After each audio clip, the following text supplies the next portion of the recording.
Bonjour à tous. Aujourd'hui, j'ai une belle pièce de Militaria à vous présenter. Il s'agit du respirateur ou, si on traduit librement du manuel de l'armée américaine, du masque de protection M40, ici dans sa version A1. Le masque M40 a été développé au début des années 80 pour remplacer le très futuriste et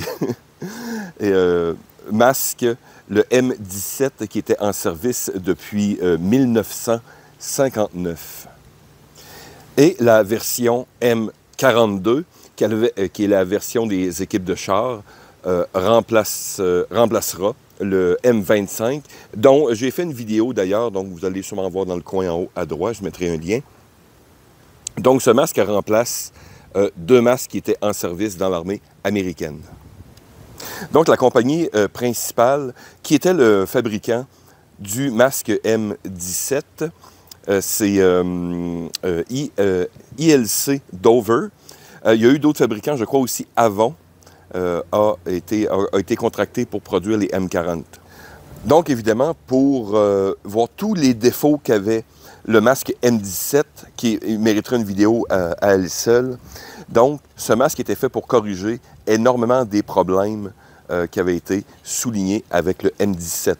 Mais le premier prototype, le XM40, avait, je mettrai une image, avait encore des influences du M17, entre autres à l'avant avec l'émetteur de voix et d'autres éléments. Donc, voilà. Mais sinon, le masque lui-même, dans sa version approuvée, en 1984, est la version que vous voyez ici. Ce masque est encore en service. Après 2006, il est encore en service, mais de façon limitée, puisqu'il est actuellement remplacé par le masque, le M50. Bon, ce qui est bien, c'est que je vais vous présenter ensuite, mais j'ai pratiquement le masque complet. Il n'y avait pas de cartouche filtrante C2 ou C2A1, selon l'époque. Mais moi, j'avais en stock une cartouche C2, donc on devrait être le plus près possible de la version originale. Donc, commençons à détailler un peu la chose. Oups. Premièrement, il y a eu un choix, on va en reparler sous peu, il y a eu un choix intéressant au niveau du masque lui-même. Ils ont utilisé du silicone. Plusieurs avantages, mais vraiment plusieurs défauts critiques, spécialement dans des masques militaires. Le masque vient en trois tailles, donc classique, petit, moyen et grand. Ici, on peut le voir sur le dessus que c'est un M, donc un moyen. Et je peux vous dire, au niveau des tailles, un peu comme les S10 britanniques, le médium est assez large, puisque j'ai une grosse tête, et je peux vous dire que ce masque, quand je le mets, il est très confortable, il semble avoir aucun problème, même pour ma grosse tête. Et vous allez voir qu'il y a plusieurs aussi similitudes avec le masque C4 de l'armée canadienne, puisque développé dans les mêmes époques aussi. Donc, commençons. Nous avons deux grandes lentilles à l'avant, qui ressemblent encore. Il y a quelques influences que j'ai remarquées, entre autres avec le M9 par exemple, d'où aussi j'ai fait une vidéo. Donc, le type de lentille ici.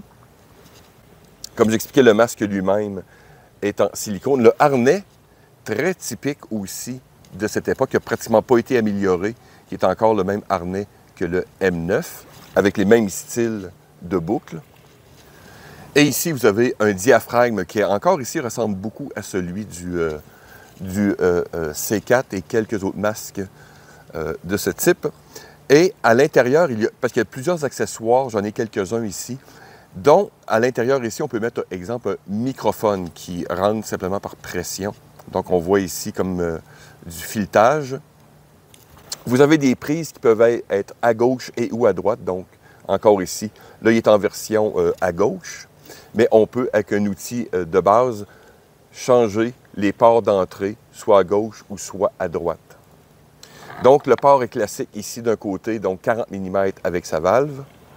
Et de l'autre côté, vous avez un amplificateur vocal, donc le diaphragme de communication secondaire. Ce qui dispose d'un système d'hydratation. Donc ici, on voit le couvert de la valve d'expulsion avec le tube pour boire qui est ici. Hop, voilà. Et le couvert lui-même qui est assez facile à enlever. Donc on n'a qu'à tirer un peu par pression et on voit ici la valve d'expulsion. Pour les marquages sur le masque lui-même, on voit ici sur le côté à droite un long numéro, donc j'en ai aucune idée. Comme expliqué sur le dessus, vous voyez USM, une désignation des masques américains qu'on retrouve presque depuis la Deuxième Guerre mondiale. Sur le côté ici en bas, comme dit, je mettrai des photos plus en détail. Donc on voit la date de fabrication et le fabricant du masque. Aussi, quand on retrouve, c'est le même principe comme sur le M9 aussi, sur les valves d'expulsion et sur le couvert, on voit souvent aussi le fabricant. Il arrive à l'occasion que vous avez des masques qui peuvent avoir 3 fabricants différents des pièces. Donc, vous pouvez le vérifier de ces différentes manières. Et maintenant, ici, à l'intérieur du masque, donc on voit le masque oronasal. Nous avons le tube d'hydratation, il n'y a pas de levier. C'est un tube qui est fixe. Donc, comme je dis, il semble peu avoir de problème. Il s'agit de l'ajuster un peu avant pour être sûr de ne pas l'avoir dans le nez ou ailleurs. Puis ensuite, on peut bouger un peu le masque, question de confort. Les soldats ne semblent pas s'avoir trop plaints de ce problème à ce que j'ai pu en lire. Ensuite, vous avez évidemment des trous, exemple, pour l'évacuation de la sueur. C'est relativement classique avec l'espacement de type un peu tisseau pour faire circuler l'air pour éviter la buée. Vous avez une plaque en plastique ici qui sert de support. Je ne sais pas si elle peut se mettre de l'autre côté. Il semblerait que oui. Donc, comme je vous dis, je ne suis pas ici pour le démonter, mais cette plaque semble être un support additionnel pour, dans ce cas-ci, le filtre. Bon, on va immédiatement éliminer un des problèmes majeurs de ce masque. Comme je l'expliquais en début de vidéo, ce masque est fait en silicone. Je ne comprends pas le choix, surtout pour un masque militaire. Vous pouvez le faire pour le masque oronasal à l'intérieur, mais à l'extérieur. Le silicone est une matière assez neutre, bien sûr, mais peut être sensible à plusieurs éléments chimiques que l'on retrouve sur un champ de combat. Donc, qu'est-ce qui est arrivé? C'est que quand ce problème a été souligné, l'armée a rapidement développé un surmasque, ici, qui lui est fait en caoutchouc butyl, le caoutchouc classique que l'on retrouve dans les respirateurs. Qu'est-ce que je vais faire maintenant? Parce que je voulais vous montrer le masque à nu, entre parenthèses. Maintenant, je vais lui mettre son surmasque de type A1. Donc, pour ce faire, une des premières choses à faire, c'est sortir le tube et le couvert. Vous pouvez l'enlever au complet. Il y a comme 2 crochets. Donc, étirez simplement le couvert et on peut enlever. Et hop, le couvert. Ensuite, comme je vous dis, devant la caméra, c'est un peu plus difficile, mais on prend vraiment son temps. Souvent, quand j'ai regardé d'autres vidéos, officielles ou non, ils partaient souvent vers le haut, donc des coins des lentilles vers le bas. Dans ce cas-ci, je vais essayer d'inverser. Donc, on voit le trou. Comme je voyais, on passe avant le tube. Donc, on commence, pour le remettre, on commence vers, on pourrait dire, le bas vers le haut. Donc, je vais essayer de ne pas donner un coup de pied à ma caméra entre-temps. Évidemment, les tolérances sont très minces. Voilà. Donc, je vais continuer vers le haut et je vous revois dans une minute.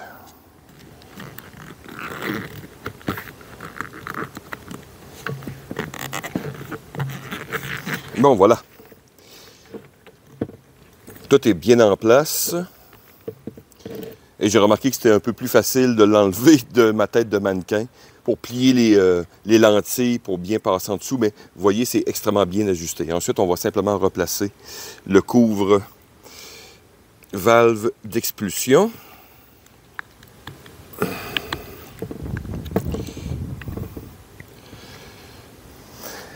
Et voilà maintenant le masque avec sa seconde peau. Mon beau plateau. Voilà. Donc, je trouve un peu triste puisque la couleur verte est très belle pour le masque. Puis là, maintenant, on se retrouve avec un masque noir. Mais bon, c'est correct. Donc, vous voyez, il recouvre l'ensemble des parties importantes. Et le dessous, peut-être qu'on ne l'a pas vu, mais il y a une espèce de petite bavette supplémentaire, donc, et une prise pour sûrement les différents types de couverts ou de cagoules qui vont par-dessus. Maintenant que cette petite chose est réglée, maintenant il y a d'autres accessoires bien sûr. Donc ici, j'ai la cagoule. Oups. J'ai la cagoule de protection. Je mettrai une image, c'est la M6. M6A2 pour être plus précis. Mais plusieurs cagoules ont été développées, dont un que j'ai vu au début, c'était le surmasque que vous voyez ici, avec la cagoule qui était cousue dans le pourtour. Et ça avait causé des problèmes, évidemment, de fuite. Donc, et j'ai vu qu'il y a plusieurs autres masques, dont le M6 que j'ai ici. Et il y a d'autres versions, entre autres, qui n'ont pas tous les trous. C'est simplement le grand trou. Donc, je l'ai ici en stock. Là, je ne me souviens pas, c'est peut-être la M5 ou M8, peu importe. Donc, divers cagoules peuvent aller avec ce modèle selon l'époque. Donc là, je vais installer la fameuse cagoule M6A2. Comme je vous dis, des fois, c'est pas évident quand vous avez... Et voyez-vous encore, c'est un peu comme le surmasque avec les trous. Donc, je vais ajuster ça, on se revoit dans une minute. Donc voilà, on pourrait dire maintenant que nous sommes au deuxième accessoire. Maintenant, on va aller voir les lentilles, les couvre-lentilles. Il y en a, j'en ai vu 3 versions, j'en ai 2 ici. Donc celles, on pourrait dire d'hiver, celles qui sont en gris neutre, et il y a une version laser aussi, contre les lasers. Donc voici les 2 versions que j'ai sous la main. Première version, donc, encore ici, c'est la surlentille, elle est claire, elle est souvent faite pour l'hiver. Et ici, j'ai la version gris neutre. Donc, la manière de mettre ces lentilles, ça ressemble beaucoup au M10, exemple, tchécoslovaque, par exemple. Donc, vous retournez le caoutchouc et vous le centrez sur la lentille et hop.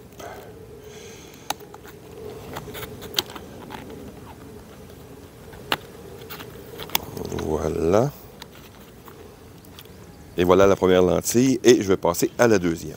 Donc voilà maintenant tout un look apocalyptique. Donc comme j'expliquais, ce masque fonctionne bien sûr avec les cartouches C2 ou C2A1. C'est une cartouche d'entraînement. Donc vous voyez que j'ai mon ruban jaune. Donc c'est une cartouche C2. Donc, superbe look.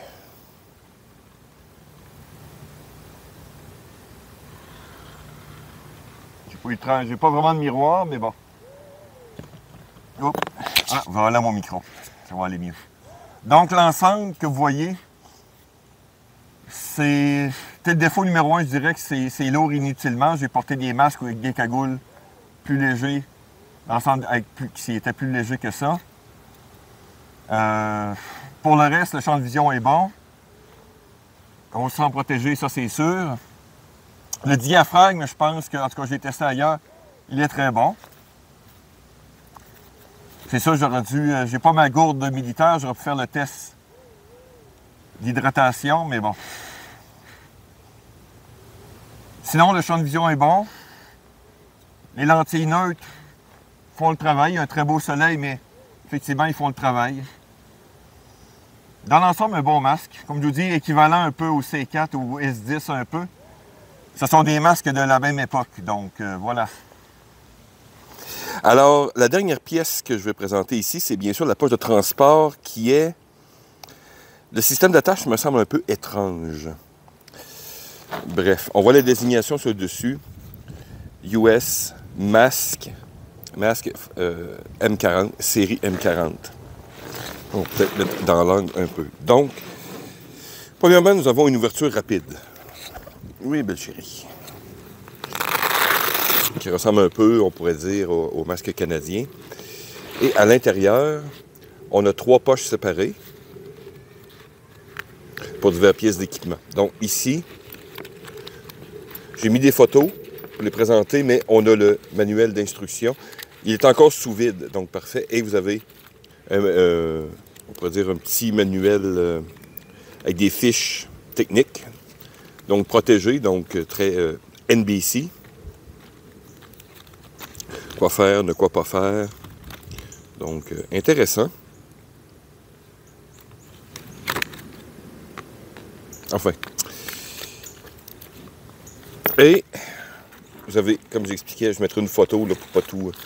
Et vous avez ce sac qui est fait pour être déployé en cas qu'on passe dans l'eau, dans des opérations maritimes plus précises. Donc, un sac de protection réutilisable. Et dans les autres, on peut mettre bien sûr sûrement les optiques, peut-être aussi atropines ou ces trucs-là qu'il y avait de manière typique. Sinon, le sac à l'intérieur est vide pour recevoir le masque. Fermeture par scratch. Bon, pour faire un peu encore le tour, on pourrait dire que la poche se porte... Le sac semble être fait que pour les doigtiers, donc elle se porte à gauche. Ici, vous avez une espèce de poche, je crois que c'est pour la courroie de jambe. Vous avez une sangle principale, mais il y a une autre sangle ici mystérieuse, qui semble être ajustable, mais assez courte. Le reste des attaches est très typique des années 70-80, donc un peu les mêmes attaches qu'on appelle le M1956, très typique des systèmes Alice de ces années. Sur le dessus, vous avez ce qu'ils appellent une poche d'identification, donc c'est marqué dans le manuel de n'écrire rien sur la poche, ça pourrait réduire les capacités ou peu importe. Donc s'il y a de l'information, on met dans la poche info ici. Sinon, voilà. L'attache du haut me semble évidente, mais celle du tour me semble moins évidente. Comme je vous dis, j'ai pas réussi. J'ai cru comprendre, parce qu'elle a un angle. J'ai cru comprendre que quand vous portez le sac, c'est pour comme attacher, exemple, ici, pour sécuriser avec la ceinture, mais je la trouve vraiment très en arrière. Enfin bref, c'est un peu étrange. J'ai vu qu'une autre méthode, c'est de l'attacher ici, à la taille et la courroie de jambe qu'on appelle, on fait comme un X autour et on revient. Mais j'avoue que je n'ai pas trouvé de manière... on dirait que toutes les attaches se portent vers l'arrière et pas vers l'avant. Enfin bref. Sinon, la qualité est très bonne. On voit que c'est du nylon qui est sûrement imprégné. Il n'est pas imprégné, mais il est sûrement traité. Ça fait le travail. Donc, dire de sa masque, bon... Évidemment, la transition entre un M17, par exemple, et le M40, c'est indéniable. Le M40 est vraiment plus ergonomique, mieux pensé. Mais je ne comprends toujours pas le fait qu'ils ont fait un masque militaire en silicone. C'est très étrange. Sinon, très ergonomique. Je le compare vraiment au masque des mêmes époques, le S10, on pourrait dire le C4 canadien, et évidemment le M40 américain. Donc, c'est des masques qui ont été développés dans les mêmes époques.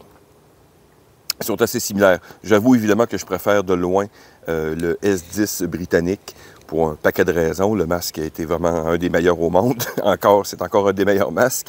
Mais le design, ce masque est très confortable, bien fait, old school, comme je vous dis. C'est un masque qui est très rare ici, donc il m'a été prêté pour que je puisse en faire une vidéo. Bon masque à avoir dans sa collection. Comme je vous dis, si on parle d'un point de vue survivaliste, parfait. Si vos menaces sont de bon niveau, le masque est cool. Sinon, si vous pensez avoir des menaces de plus haut niveau, vous devez avoir au moins le surmasque en butyl. Sinon, toutes les autres pièces sont standards, c'est très bien. Les outlets qu'on appelle ici, les couves, c'est très bien. Très bonne chose, que ce soit en période NBC, laser ou hivernale. Confortable.